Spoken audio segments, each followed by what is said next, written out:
इमरान खान जो है is not good for us, और is a wild card, is a maverick. हमें पाकिस्तान की फ़ौज के साथ काम करना है, हमारे लॉन्ग टर्म इंटरेस्ट उनके हैं, और उन्हीं को हमने साथ लेके चलना है, और वही डिलीवरी देंगे जो जो चीज़ें हमें चाहिए होंगी। ना ये पॉलिटिशियंस, ख़ास तौर पे इमरान खान तो बिल्कुल he can't be relied upon और ट्रस्टेड, और आपने देख ही लिया वो जिस किस्म की हरकतें करते हैं।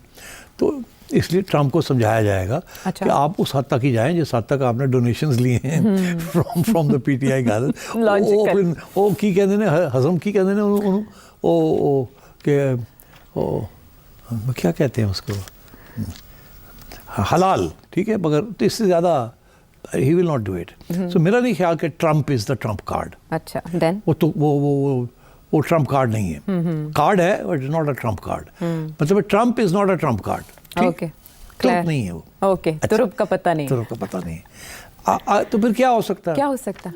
अब खान साहब ने ये करके तो देख लिया, ये भी नहीं निकला। वो कह रहे थे ना ये आखिरी है, लास्ट कॉल, ये तो जाहिर है it's not the last call, but for the time being it's the last call. हो सकता है 6 महीने बाद फिर कोई खान साहब ड्रामा करें। 6 महीने। तो अब 2 बातें हैं। एक तो कुछ स्पेकुलेशन चल रही है कि कोई साहब आएंगे कहीं से और वो आके एस्टैब्लिशमेंट करेंगे यार ये अच्छी चीज़ नहीं है जो इंस्टेबिलिटी चल रही है, कोई रास्ता निकालें। हम नहीं कह रहे कि इसको छोड़ दें या ये करें या वो करें, कोई रास्ता निकालें। अच्छा, ये इट्स नॉट गुड। ओके। तो और कुछ लोग कह रहे हैं कि खान साहब डेस्परेट हो जाएंगे और वो शायद हंगर स्ट्राइक पे चले जाएं। और खान अगर हंगर स्ट्राइक पे चला गया ना तो खान ने फिर उतरना कोई नहीं हंगर स्ट्राइक। पहले भी जा चुके हैं। अच्छा, कब? पहले भी ऐलान कर चुके हैं ये। ऐलान कर चुके, but did he actually go on hunger strike? I don't think so. Khan, by the way, Khan is a bit like Gandhi. Gandhi भी हंगर स्ट्राइक पे चला जाता ना, छोटी सी बात होती थी तो हंगर स्ट्राइक पे चला जाता। वो पहले ही हंगर थे तो हंगर स्ट्राइक क्या करनी थी? खान तो हट्टा कट्टा रहा। खान को अगर टोकर ठीक ठाक ना मिले तो खान बड़ा परेशान हो जाता है। अच्छा। और बोटियां इंच पाड़ता है जिस तरह का, पता नहीं आजकल भी पाड़ रहे हैं सुना। हाँ, देसी मुर्गा उनका मेन्यू तो बताते रहते हैं। Khan loves to eat and but solid, बड़ी डाइट है खान की, protein diet, high protein diet.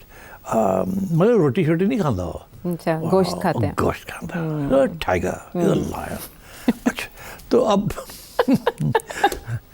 खा ही रहे हैं वैसे वो, नोच ही रहे हैं। अच्छा, तो वो कहते हैं कि शायद वो हंगर स्ट्राइक पे चला जाए। अच्छा, तो आई होप ऐसी चीज़ नहीं होनी चाहिए, बिकॉज अगर खान के दिमाग में ये आ गया कि फिर मैं हंगर स्ट्राइक करनी है तो फिर मसला बन जाए जी। हाँ, मगर फिर ये भी हो सकता है कि अगर वो हंगर स्ट्राइक पे जाते हैं जी तो that may be a reason to get him out of prison and say कि यार इन्होंने अस्पताल ले चलो जल्दी ना, उतने लम्बा पा देने। ठीक है, और अस्पताल तो इज़ नॉट लाइक जेल ना। बहुत से लोगों को अस्पताल ले जाया जाता है। मुशर्रफ साहब को अस्पताल लेके गया, सारी बातें वहीं होती हैं, कार्डियोलॉजी, सारी बातें अस्पताल में होती हैं जी। जब भी पुराने ज़माने में एस्टैब्लिश्ड ट्रेडिशनल पॉलिटिक्स में hospital was the best way to start the negotiations. Okay, Zardari साहब देख लें, नवाज शरीफ साहब देख लें, अस्पताल, हॉस्पिटल में नेगोशिएशंस। लेकिन इमरान खान साहब थोड़े नॉन कन्वेंशनल हैं, अस्पताल नहीं जाएंगे। तो मतलब है कि ये हो तो लेट्स सी। मुझे नहीं पता उनका आखिरी कार्ड क्या है, but we can also join the speculation, बाकी लोग जो कर रहे हैं। बट ये है कि Trump is not the last Trump.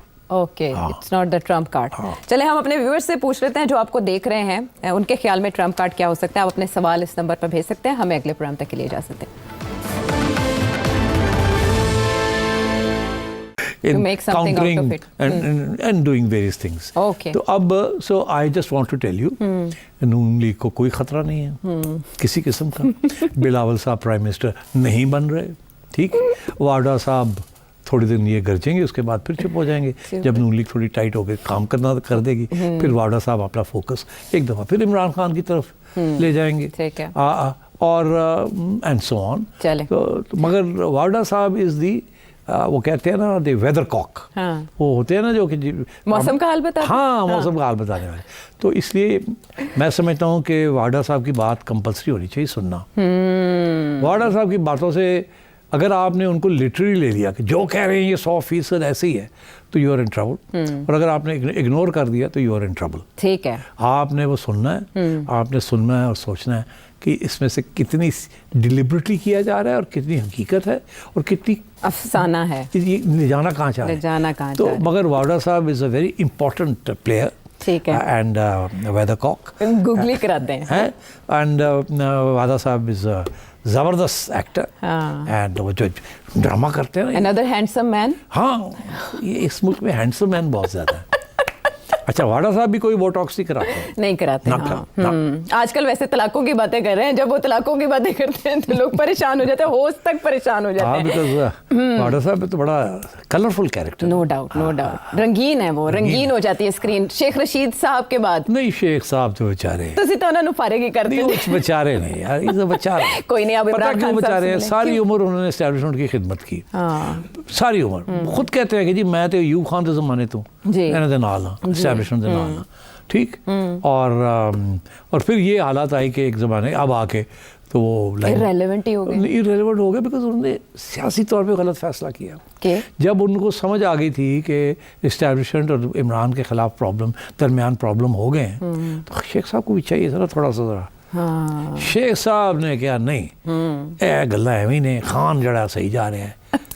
और वो एक्चुअली एस्टैब्लिशमेंट की लीडरशिप की तरफ तवज्जो नहीं दे रहे थे, एस्टैब्लिशमेंट के रैंक एंड फाइल की तरफ तवज्जो। Rank and file, this is a problem. चांद चाहिए था उधर देखना।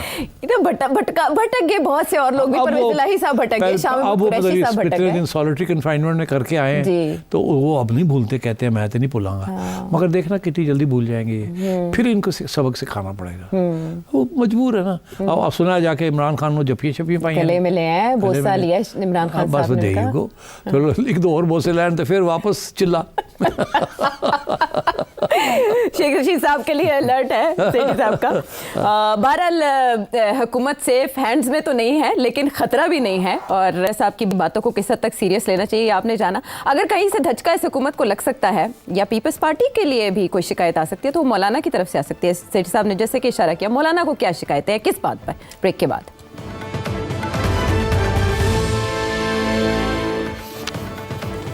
शो में साथ देने का शुक्रिया। सिर्फ सब क्या बात है जिस पर नून लीग और पीपल्स पार्टी दोनों इकट्ठे ही मौलाना की तरफ दोबारा पहुंच गए हैं? मौलाना को शिकवे क्या हैं, क्या बात उनकी मानी नहीं जा रही? या मैंने वो निकाला हुआ था जो जिस कानून के ऊपर मौलाना इस वक्त नाराज़ हैं, यानी मैंने ये निकाला था, मैंने हाईलाइट किया था कि मैं आपको बताऊं कि क्या फ़र्क है पुराने कानून में और आज के जो कानून है उसमें क्या फ़र्क है।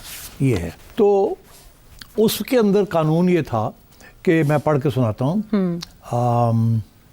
कि हर करिकुलम जो है जो पढ़ाते हैं मदारिस के अंदर, जी निसाब, उसके अंदर contemporary quote unquote basic contemporary subjects भी इंक्लूड करेंगे। अच्छा, इन अ फेज्ड मैनर। ओके, मरहलावार। हाँ, मरहलावार।